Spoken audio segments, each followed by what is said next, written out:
அனைவருக்கும் வணக்கம். இன்னைக்கு வீடியோவில் என்ன பார்க்க போகிறோம் அப்படின்னா, ஆன்மீக அலைவீசும் பூஜை அறை எப்படி இருக்க வேண்டும், பூஜை அறை எந்தெந்த சாஸ்திரத்தில் அமைக்கணும் அப்படிங்கிறத பற்றியும், பூஜை அறை சரியாக அமைந்திருந்தால் அங்கு நேர்மறை அதிர்வுகள் அதிகரிக்கும் என்பதையும் இந்த வீடியோவில் நம்ம பார்க்க போகிறோம். இந்த வீடியோவில் இன்னும் நிறைய சுவாரஸ்யமான தகவல்கள் தெரிஞ்சுக்கலாம். வீடியோ பிடிச்சிருந்தால் லைக் பண்ணுங்கள், ஷேர் பண்ணுங்கள், கமெண்ட் பண்ணுங்கள். நீங்கள் இன்னும் இந்த இனியவள் சேனலை சப்ஸ்கிரைப் பண்ணாமல் இருந்தால் சப்ஸ்கிரைப் பண்ணிவிட்டு கூடவே பெல் ஐக்கானையும் கிளிக் பண்ணிவிட்டு தொடர்ந்து வீடியோக்குள்ளே வாங்க போகலாம். முற்காலத்திலிருந்து நம் முன்னோர்கள் பின்பற்றி வந்த மனையடி சாஸ்திரமே வாஸ்து சாஸ்திரம் அப்படின்னு சொல்லுவாங்க. பஞ்சபூதங்களையும் திசைகளையும் அடிப்படையாக கொண்டது இந்த வாஸ்து சாத்திரத்தை முறையாக கடைபிடித்து கட்டப்படும் வீட்டிலோ அல்லது அந்த மனையிலோ வசிப்பவர்கள் எல்லா வளங்களையும் பெற்று பெருவாழ்வு வாழ்வாங்க. பொதுவாக வீட்டில் பூஜை அறை அமைப்பது முக்கியமானது. வீட்டின் பூஜை அறை வீட்டின் வடகிழக்கு அறையிலோ அல்லது வடகிழக்கு மூலையிலோ வரும்படி அமைக்கணும். ஈசான்ய மூலை பூஜை அறை அமைக்க ஏற்ற இடமாகும். அதே நேரத்தில் படுக்கை அறைக்குள் வரும்படி அமையக்கூடாது. பூஜை அறையை பூஜைக்கு மட்டுமே பயன்படுத்த வேண்டும். ஸ்டோர் ரூம் போல வேறு எதற்கும் பயன்படுத்தக்கூடாது. கண்ட சாமான்களை பூஜை அறையில் போட்டு வைக்கக்கூடாது. பூஜை அறைக்கு பக்கத்திலோ அல்லது மேலோ கீழோ கழிவறையோ குளியலறையோ இருக்கக்கூடாது. சாமி படங்கள் மேற்கு பார்த்தபடியும் சாமி கும்பிடுபவர்களின் முகம் கிழக்கு நோக்கியும் இருப்பது வாஸ்துப்படி சிறப்பானது. சிறப்பு பூஜையில் அதிக எடையிலான சிலைகளை வைப்பதை தவிர்க்கலாம். அதற்கு பதிலாக தெய்வங்களின் படங்களை வச்சு நம்ம வணங்கி வந்தால் நல்லது. பழைய புதாரண கோயில்களிலிருந்து அபகரித்து வரப்பட்ட சிலைகளை உங்கள் வீட்டு பூஜை அறையில் வைக்கக்கூடாது. அப்படி வைத்தால் குடும்பத்தில் கஷ்டங்கள் ஏற்படும். மனிதர்கள் வாழும் வீட்டிற்குள் கோவில் சிலைகள் வைத்து வழிபாடு செய்வது பூஜை அறை அல்ல. பூஜை அறை சுவரை ஒட்டினார் போல் சுவாமி சிலைகளை வைக்கக்கூடாது. சுவற்றில் மாடமிட்டும் வைக்கக்கூடாது. சுவற்றை விட்டு சற்று தள்ளி வைக்கணும். இறந்தவர்களோட போட்டோ பூஜை அறையில் வச்சு சாமி கும்பிடக்கூடாது. ஈசான்ய மூலையில் பூஜை அமைக்க முடியாதவங்க தென்மேற்கிய பூஜை அறையை அமைச்சு கொள்ளலாம். இப்படி அமைச்சு கொண்டால் உங்களுக்கு ஆரோக்கியமும் மகிழ்ச்சியும் கிடைக்கும். பூஜை அறைக்கு மிக பொருத்தமான இடம் எது எனில் தென்மேற்கு மூலைதான். வாஸ்தின்படி வாஸ்து பகவான் வடகிழக்கில் தலை வைத்து தென்மேற்கில் கால் வைத்து வைக்கப்படுகிறது.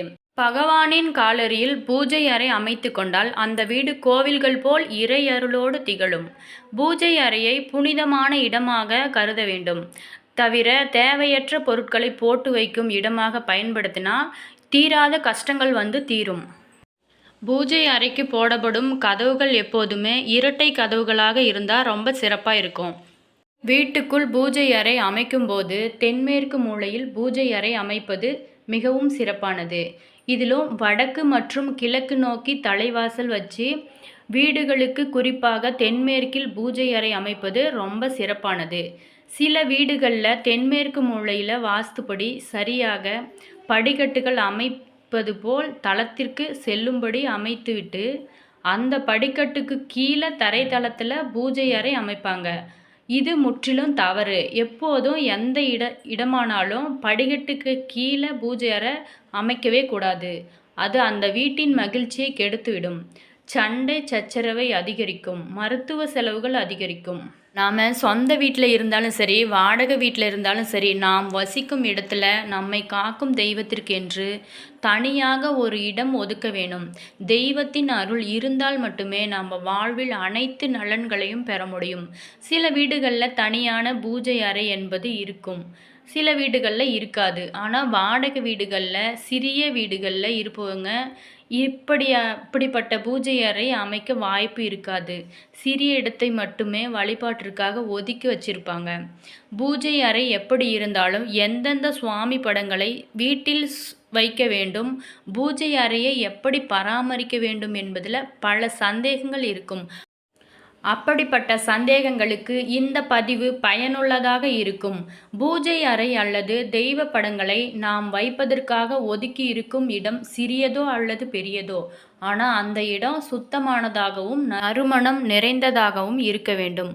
சுவாமி படங்களை கிழக்கு, மேற்கு, வடக்கு ஆகிய திசைகளை நோக்கி இருக்கும்படி வைக்கலாம்.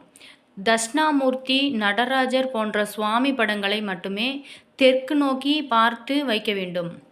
இறந்தவர்களின் படங்களை பூஜை அறையிலோ அல்லது சுவாமி படங்களுடனோ சேர்த்து வைக்கக்கூடாது. நம் முன்னோர்கள் வைத்து வழிபட்ட படங்கள் இருந்தால் அவைகள் நன்றாக இருந்தால் மட்டுமே நாமும் வழிபட பயன்படுத்தணும்.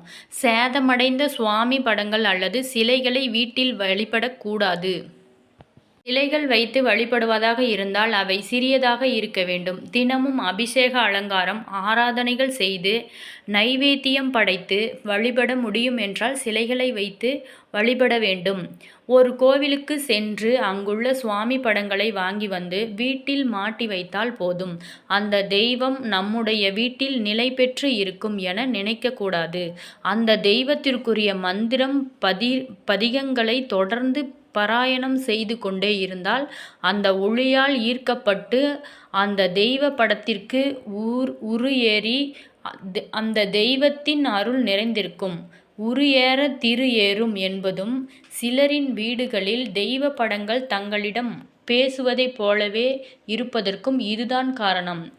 அனைத்து சுவாமி படங்களையும் வைக்கணும் என்பதற்காக அடைத்தது போல் சுவாமி படங்களையோ ஒரு படத்தின் மீது மற்ற படங்களையோ சொருகி வைக்கக்கூடாது.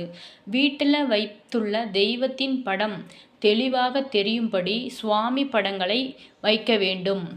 புதிதாக வீட்டிற்கு குடியேற போகிறோம் அப்படின்னா வீட்டில் கிரக பிரவேசம் செய்ய போகிறோம் என்று கேட்டால் கடைகளில் 5 தெய்வங்கள் ஒன்றாக இருக்கும் படம் ஒன்றை கொடுப்பார்கள். இதில் நடுவில் விநாயகர், இரு பக்கங்களில் சரஸ்வதி மற்றும் லட்சுமி, அவர்களுக்கு அருகில் ஒரு புறம் திருப்பதி பெருமாள், மற்றொரு புறம் முருகப்பெருமான் இருப்பது போல் இருக்கும். இந்த படத்தை வீட்டில் வைத்து வழிபட வேண்டும். விநாயகர் வினைகளையும் தடைகளையும் விலக்குபவர். சரஸ்வதி தேவி அறிவு, ஞானம், கலைகளில் தேர்ச்சி ஆகியவற்றை கொடுப்பவர். மகாலட்சுமி செல்வ வளங்களை கொடுக்கக்கூடியவள். திருப்பதி பெருமான் குடும்ப ஒற்றுமையை தரக்கூடியவர். மகிழ்ச்சி, செல்வத்திற்கும் உயர்விற்கும் காரணமாக இருக்கக்கூடியவர். கையில் வேலுடன் இருக்கும் முருகப்பெருமான் நமக்கு எந்த பிரச்சனை என்றாலும் யாம் இருக்க பயமேன் என ஓடி வந்து அருள் செய்து வெற்றிகளை தரக்கூடியவர். இவை அத்தனை நலன்களும் ஒன்று சேர கிடைக்கச் செய்யும் இந்த சுவாமி படத்தை வீட்டில் வைத்து வணங்க எல்லாம் சிறப்பாக நடக்கும். அம்மன், சிவன் போன்ற தெய்வங்கள் இஷ்ட தெய்வங்களாக இருந்தால் அந்த தெய்வ படங்களையும் வீடுகளில் வைத்து வழிபடலாம். திருப்பதி பெருமான் படங்கள் வீட்டில் வைத்திருப்பது நல்லது. நவகிரகங்களின் படங்களை வீடுகளில் வைத்து வழிபடக்கூடாது. நவகிரக தோஷம் இருந்தால் அந்த கிரகத்திற்குரிய தெய்வத்தை வழிபட்டு வந்தால் நல்லது. காளி, பிரத்யங்கரா தேவி, நரசிம்மர் போன்ற உக்கிர தெய்வங்களின் படங்களை வீடுகளில் வைத்து வழிபடக்கூடாது என்பார்கள். இந்த தெய்வங்கள் உக்கிர வடிவம் கொண்டதற்கு காரணமே தன்னை சரணமடைந்த பக்தர்களை காப்பதற்காக மட்டுமே. அதனால் இந்த தெய்வங்களோட உருவங்களை வீட்டில் வைத்து வழிபடலாம். எந்த தெய்வத்தின் படம் வீட்டில் இருந்தாலும் இல்லாவிட்டாலும் குலதெய்வத்தின் படம் நிச்சயம் வீட்டில் இருக்க வேண்டும். குலதெய்வத்தின் படத்திற்கு தினமும் பூ போட்டு கற்பூரம் காட்டி ஏதாவது நைவேத்தியம் படைத்து வழிபடுவது குடும்ப நலனை சிறக்க வைக்கும். யந்திரங்களை வீட்டில் வச்சு வழிபடலாம்.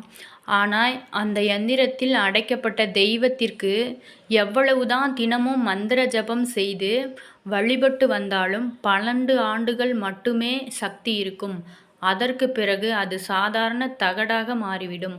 அப்படி மாறிய பிறகு ஏதாவது துர்சக்தி வீட்டில் இருந்தால் அதை ஈர்த்து வைத்து கொள்ளும். நல்ல சக்தியை பூஜை செய்வதற்கு பதிலாக துர்சக்தியை பூஜை செய்யும் நிலை ஏற்பட்டுவிடும்.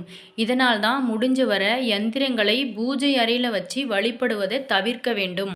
நம்ம வீட்டில் இருக்கிற பூஜை அறையில் சிறியதாகவோ அல்லது பெரியதாகவோ இருக்கும் பூஜை அறையில் தினமும் விளக்கு போடணும். அது அதிகாலை பிரம்ம முகூர்த்தத்தில் விளக்கு போட்டால் சிறப்பாக இருக்கும்.